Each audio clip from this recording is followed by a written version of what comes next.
Globally, as of 5:07 p.m. Central European Time, January 13, 2023, there have been 661,545,258 confirmed cases of COVID-19, including 6,700,519 deaths, reported to World Health Organization. As of January 5, 2023, a total of 13,107,022,929 vaccine doses have been administered.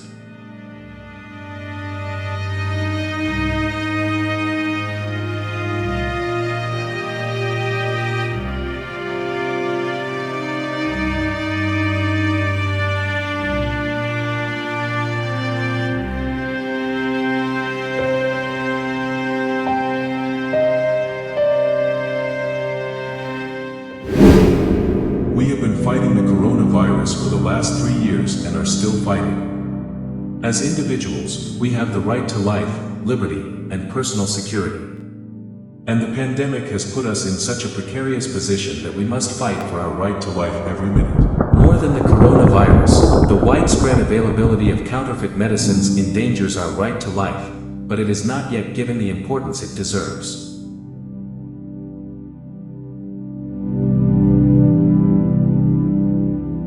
We know, medicines are chemicals or compounds used to cure, halt, or prevent disease, ease symptoms, or help in the diagnosis of illnesses.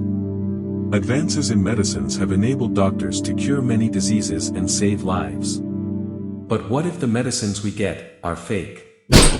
Yeah, counterfeit medicines are a big problem and it affects people's health and economies in many ways. As indicated above, every year many people taking counterfeit medicines put their lives at risk.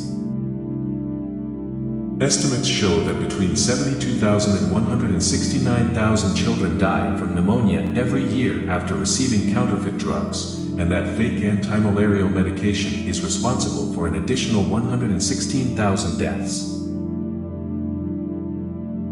Interpol calculates that the counterfeit drugs has a death toll of 1 million people every year. Despite this, no nation, government, institution, or machinery has proven capable of effectively controlling these counterfeit medicines. Why is the production and distribution of these counterfeit drugs so rampant?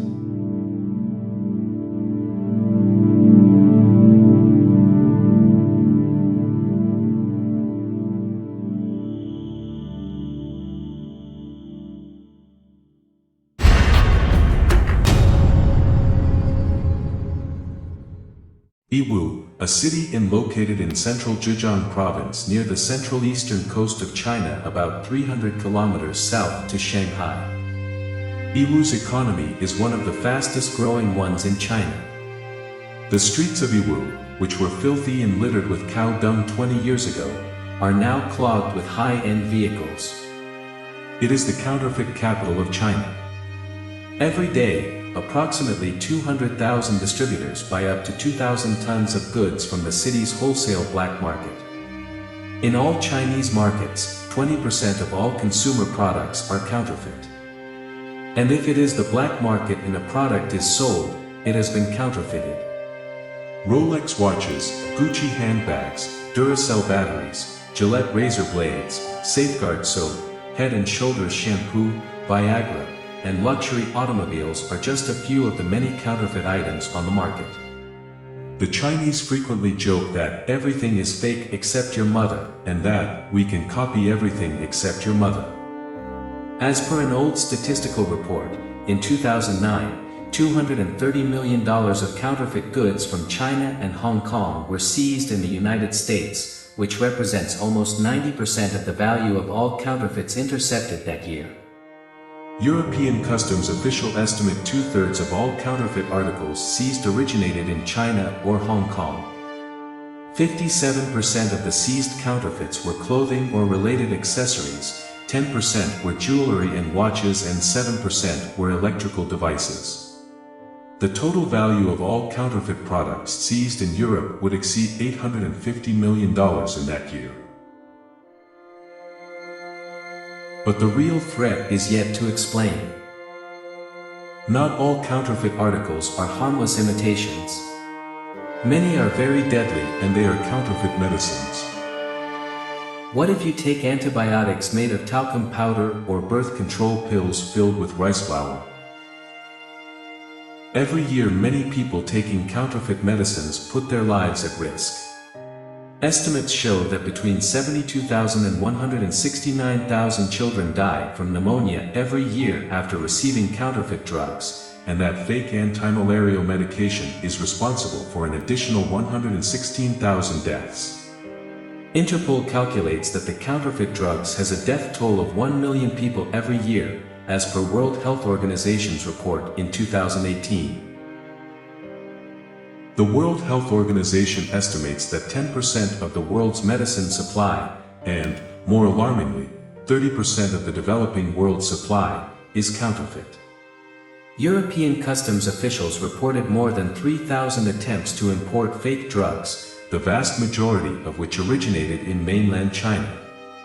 One estimate suggests that more than half of all anti-infective drugs in various regions of Africa are likely to be counterfeit.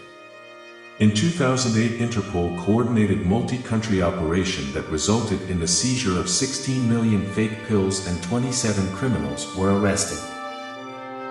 Because China has a thriving black market and a significant portion of its economy is based on counterfeiting and the violation of most intellectual property laws found in the Western world, any attempt to control the production of counterfeits, including medicines, would fail. Chinese factories have become experts in producing counterfeit or knockoff products. They are able to copy almost any product with incredible accuracy. Consequently, 80% of the world's counterfeits originate in China, where the consumer demand for fake products is high. The promotion of the fake products industry in China has helped to drive economic growth in the country. It could be even called knockoff revolution. And it has created jobs and generated revenue for the Chinese economy. However, it has also caused economic and reputational losses for legitimate brands, and put public safety at risk due to the lack of quality and safety standards for these counterfeit products. It will not be easy to eradicate counterfeiting in China without hurting the domestic economy. Piracy employs both directly and indirectly 3 to 5 million people in China. Recent estimates place the market value of counterfeit goods upwards of $25 billion annually. It is so pervasive that local governments have established companies to serve as some of the 40,000 outlets for these counterfeit goods across the country. The counterfeit medicines also have deadly consequences within China itself. In 2006, at least 18 people died after being administered counterfeit amilaracenate, a drug designed to treat gallbladder problems, while hospitalized in Guangdong province. There are some instances wherein some Chinese people are reported to have said that they have lost faith in many medicines locally available. Drug counterfeiting is mass murder. It is one of the greatest atrocities of our time. It is a form of terrorism against public health as well as an act of economic sabotage. The most important fact that should be taken seriously here is that during this period of knockoff revolution, China has experienced numerous pandemic outbreaks. The exact causes of those are still unknown. More importantly, the Chinese medical system was unable to control and suppress them in time without allowing them to spread to other locations. The result was, the pandemics traveled all over the world and caused major problems. This could arguably be attributed to the inefficiency of the Chinese medical system. And here, the big question is it because counterfeit medicines are so widely available in China that people mostly get them and thus are not cured? During the past 2 decades, many diseases that originated in China spread to the rest of the world and killed many people. Severe acute respiratory syndrome, SARS, H5N1, avian influenza or bird flu, H2N2, Asian flu, H3N2, Hong Kong flu, and porcine pestivirus are some of them. Additionally, the 2009 swine flu outbreak originated in Mexico, was found to be related to a swine influenza virus first identified in China. And COVID-19 is the most recent. Started in Wuhan city of China, it traveled all over the world and killed many people. The death toll has crossed 6.7 million. All nations, governments, institutions, and the World Health Organization are doing everything possible to protect people from the pandemic. As of January 5, 2023, more than 13 billion vaccine doses have been administered, and more than 6.5 billion people have been recovered. We're doing fantastically well. But, on the one hand, governments and institutions are introducing measures such as vaccinations and treatments to help people develop immunity against the pandemic and survive, while on the other hand, people can't help but be victimized by fake medicines and risk their lives. What a blatant incongruity. People have been enjoying the deceptive and non-deceptive counterfeits produced by China's knockoff revolution, and that's fine. The frightening fact is that deceptive counterfeits of medicines are a large production sector of this counterfeit industry, consuming which would endanger people's lives. We like counterfeits when we can get Louis Vuitton or something similar for $50 or less.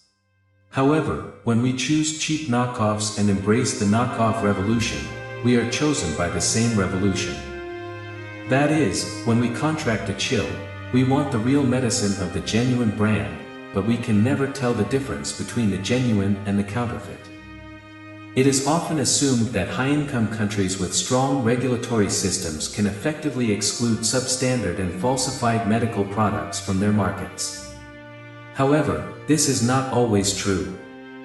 According to a 2018 study, the reported incidents involving health damage due to falsified medicines were almost evenly distributed between developing and developed countries, with the former accounting for 56.3% and the latter accounting for 43.7%.